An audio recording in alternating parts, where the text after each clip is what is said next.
তওবা কখন করা উচিত? আল্লাহ সুবহানাহু ওয়া তাআলা বলছেন যে ইন্নামাত তাওবাতু আলাল্লাহি লিল্লাযিনা ইয়ামালুনাস সুআ বিজাহালাতিন সুম্মা ইয়াতুবুনা মিন করিবিন ফাউলাইকা ইয়াতুবুল্লাহু আলাইহিম ওয়া কানাল্লাহু আলিমান হাকীমা।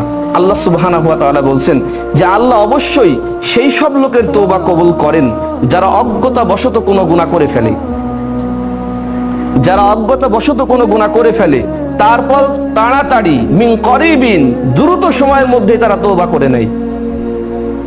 একটা পাপ কাজ সংগঠিত হয়ে গেলে সাথে সাথেই তওবা করে নেয় যে আফসোস আমার জন্য, আমি আল্লাহর এই অবাধ্যতায় লিপ্ত হয়েছি, আল্লাহ আমাকে ক্ষমা করে দাও।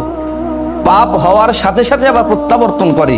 আল্লাহ সুবহানাহু ওয়া তাআলা বলছেন তাদের তওবা আল্লাহ কবুল করে থাকেন যারা পাপ সংগঠিত হওয়ার সাথে সাথেই আল্লাহর নিকটে খুব দ্রুত সময়ের মধ্যেই জলদি করেই আল্লাহর নিকটে তওবা করে থাকে।